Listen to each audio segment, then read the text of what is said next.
पूजा जी दिल्ली से। राधे राधे महाराज जी।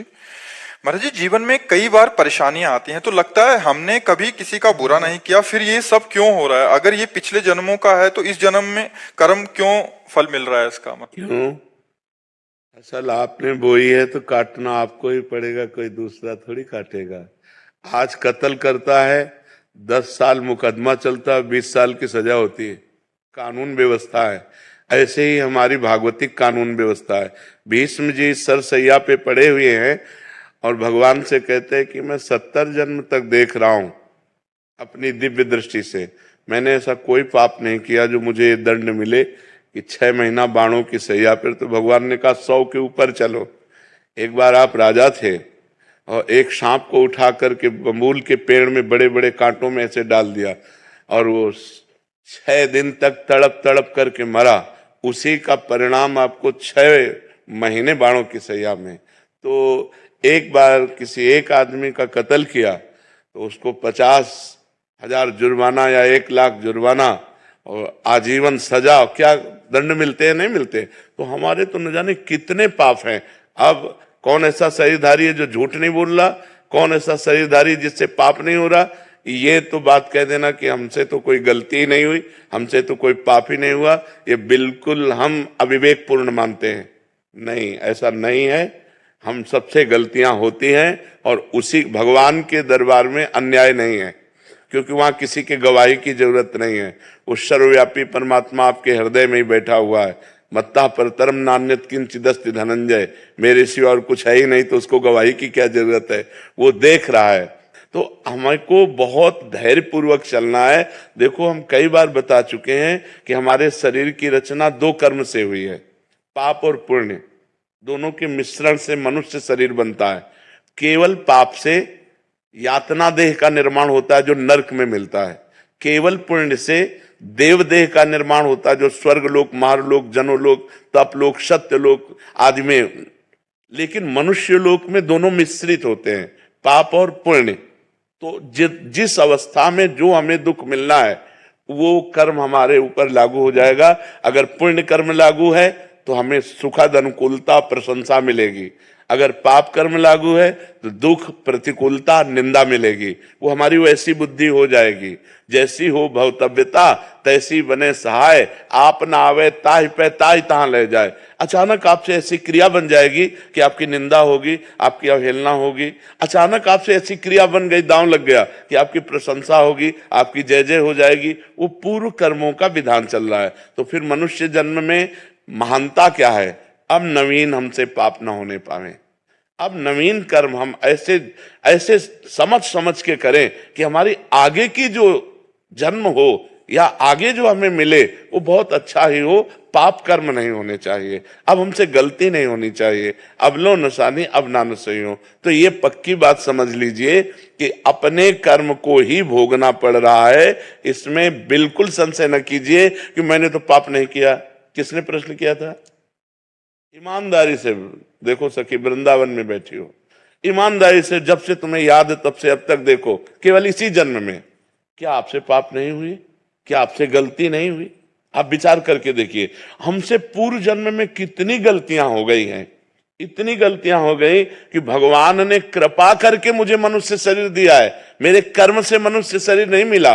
कबहू का करी करुणा नर देहि, देत ईश बिन हेतु सनेहि। अब भी भगवान की कृपा देखो कि आप साधु समागम में बैठी हो, आप वृंदावन आई हो, संत समाज में बैठी हो। अब मोहि भाव भरोस हनुमंता, बिनु हरि कृपा मिले नहीं संता। तो भगवान तो आपको दुलार ही कर रहे हैं, भगवान तो आपको कृपा ही कर रहे हैं। पर अब हमने गलती की है तो वो भोग तो हमें भोगने पड़ेगा। और महाराज जी, इस जन्म का कब भोगना पड़ेगा? अगला। जब अभी जो वर्तमान में गलतियां, अगला। और ऐसा भी हो सकता है कि इसी जन्म में भी उसका दंड मिल जाए। भयानक अपराध, भयानक अपराध। जैसे आप संत द्रोह कर दो, संत निंदा कर दो, किसी संत को मार पीट दो, फिर आपको भयंकर आपको कष्ट। साधु अवज्ञा तुरंत भवानी, भक्तन निंदा अति बुरी भूल करे, जिनको के सुकृत बहुजन्म के छिन्न दायक को। तुरंत अकाल मृत्यु का विधान बन जाएगा, तुरंत अकाल मृत्यु का विधान बन जाएगा, तुरंत भयंकर कष्ट देने वाला योग लग जाएगा। महाराज जी, भागवतिक विधान है। भागवतिक विधान है। 2 मिनट में किसी को मार दिया, इसके बाद आजीवन कारागार, और उसको ऊपर से बोले 1 लाख रुपया जुर्माना। ये जो हम भोगने आते हैं मृत्यु लोक में, जुर्माना भोगने आते हैं, मूल सजा तो नरक में मिलती है, ये जुर्माना यहाँ होता है, उसको भोगना होता है। तो जो हमें भोगने को मिला उसे मिल, आगे हम कोई पाप कर्म नहीं करेंगे, आगे हम अच्छा भजन करेंगे तो हमें अच्छा मिलेगा। जी लोग कहते हैं नरक तो किसने देखा है? अब कह दो कि किसने देखा, जब चोरी करोगे और जब तुम्हारे डंडा चलेंगे और जब जेल जाओगे तो अपने आप जान जाओगे कि जेल किसे कहते हैं। बोले किसने देखा है जेल? तो तस्मात् शास्त्रम प्रमाणम ते कार्य कार्यो व्यवस्थित हो, शास्त्र जो कह रहे हैं वो सत्य है, वो असत्य नहीं है। अब हमें बहुत छोटे हैं, कूप मंडूक हैं, जैसे कुआं का मेढक है ना, एक समुद्र का मेढक गया तो कुआं के मेढक ने कहा कहां से आए? बोले समुद्र से। बोले तुम्हारा समुद्र कितना बड़ा है? इधर से इधर उछला कुआं का मेढक। बोले इतना बड़ा है? बोले नहीं। बोले इतना बड़ा है? बोले नहीं। बोले जिंदगी भर तू उछलता रहे तो भी तू समुद्र की था नहीं पा सकता। अनंत ब्रह्मांडों के रचयिता भगवान ने रचा है, स्वर्ग नरक पाप पुण्य, उसका फल दोनों रचे और आपको छूट दे दी है, आप पाप कमा लो या पुण्य कमा लो। तो मनमानी आचरण करने में कोई तो मानता नहीं है, और जब परिणाम आता है तब भगवान को कोसता है। तो ये विधान भगवान का बनाया हुआ आपके कर्म के अनुसार है, आपने जो कर्म किया उसके अनुसार विधान बनाया हुआ है। को न काहू के सुख दुख कर दाता, निज कृत कर्म भोग सुन भ्राता। इसीलिए जो धर्मात्मा पुरुष होते हैं, शास्त्र को जानने वाले होते हैं, एक भी कदम गलत नहीं रखते। भाई मैं नहीं पाप कर्म नहीं करूंगा, तो मुझे मार डालो पाप कर्म नहीं करूंगा, चाहे जितना कष्ट दो मैं अधर्म नहीं करूं, क्योंकि जानते हैं कि अधर्म जो है ब्याज के ऊपर ब्याज लग करके ऐसा फलीभूत होगा कि हमारे पुरखा पानी पा जाएंगे भोगते भोगते। तो ये भगवान का गलती थोड़ी है कि यार एक को तो इतनी सुख सुविधा दे दी, एक को इतनी दुख दुविधा दे दी। नहीं, दोनों के कर्म हैं, उसने कर्म किया उस जगह पहुंच गया, उसने कर्म किया इस जगह पहुंच गया। एक बार राजस्व यज्ञ में एक चीटा एक दाना लेकर के चावल का, और एक टांग टूटी हुई थी, 3 टांगों से बड़ी मेहनत से चल रहा था। अर्जुन जी ने देखा, भगवान से कहा सर्वलोक महेश्वर श्री कृष्ण, क्या इस पर कभी कृपा नहीं होगी? ये बेचारा चीटा एक चावल के दाने को बड़ी मेहनत से ले जा रहा है। तो भगवान ने कहा तुम्हें पता नहीं मुझे पता है, ये 14 बार इंद्र बन चुका है।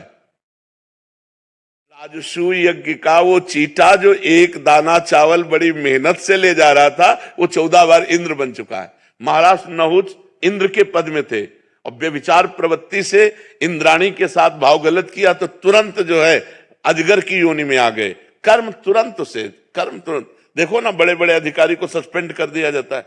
आप अपने कर्म जहां उत्तम किए तो आप चढ़ते चले जाएंगे। बुद्धिमान वही है जो सुख दुख को भोग कर भजन करते हुए नया पाप न करे और अपने जन्म को भगवान में समर्पित कर दे। यहां का यश कितने मिनट का? जब तक तुम्हारा शरीर छूटा कौन पूछता है यार?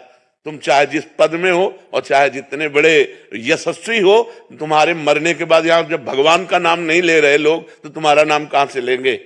और तुम्हारे साथ जाएगा क्या? यहाँ का बैंक बैलेंस, यहाँ की वाह, यहाँ की तुम्हारी पत्नी पुत्र परिवार। अरे जब देह नहीं जाएगा तो तुम्हारे साथ कुछ नहीं जाएगा। दुनिया में लाखों का मेला जुड़ा, हंसा जब जब उड़ा तो अकेला उड़ा। उसे अकेला भोगना पड़ता है, फिर नई योनियों में जाकर के दुर्गति भोगता है। इसलिए होश में रहो, जो पूर्व पाप का कर्म है उसे भोग लो हंसते हुए, आगे कोई पाप मत करो, नाम जप करो और अच्छे आचरण करते हुए विजय को प्राप्त हो। परमात्मा ने तुम्हें खेती दे दी और बीज दे दिया, अब बोते क्या हो ये तुम्हें देखना है। खेती दे दी भारत भूमि में मनुष्य शरीर, बीज दे दिया तुम्हारी बुद्धि। पाप कर्म बोते हो या पुण्य कर्म बोते हो? अब बम्बुल बोओगे, दाग छुआरा खाना चाहोगे तो बेकूफी होगी। गन्ना बोओगे तो गन्ना मिलेगा, बम्बुल बोओगे तो बम्बुल मिलेगा। अवश्य में भोक्तव्यम कृतम कर्म शुभाशुभम। यहाँ मनमानी आचरण करते हैं, इसके बाद भगवान को दोष देते हैं। नहीं भाई, बहुत संभल करके करो, फिर देखो आपको आनंद आता है कि नहीं। हम अंदर की तुम्हें बात कहते हैं, यदि तुमसे पाप कर्म ना हो तो आप देखो आप सुख में ही डूबते चले जाओगे। लेकिन मनमानी आचरण करते हो, पाप करते हो, जब उसका दंड आता तो भगवान को कोसते हो। भगवान एक सर्व समर्थ पिता है जो तुम्हें दे दिया, अब तुम उसका वर्ताव क्या करते हो, अपनी श्वासों का, अपनी बुद्धि का, ये तुम देखो। अपनी श्वासें और बुद्धि गंदे कामों में लगाओगे, बोले सफाया करवा दिया, गर्भ गिरा दिया। अरे इतनी हमारे वैज्ञानिकों ने व्यवस्थाएं रखी है कि आप वहां तक पहुंचो ही मती। जब गर्भ आ गया है तो उसको नष्ट करो ही मत।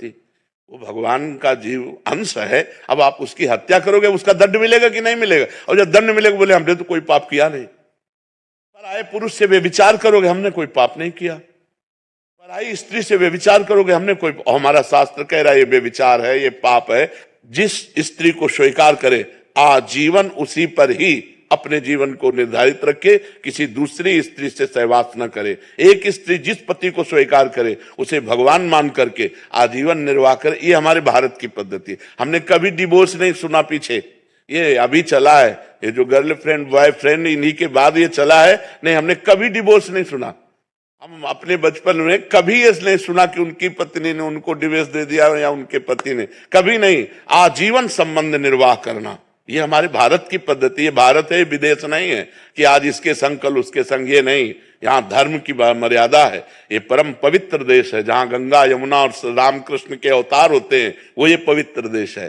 तो ये हम कभी भगवान पर आरोप न लगाएं कि उन्होंने हमें दुख क्यों दिया, संकट क्यों दिया। ये हम आपसे प्रार्थना करते हैं कि आप ऐसा मत सोचिए। आपका ही किया हुआ कर्म परिणाम आपके सामने आता है।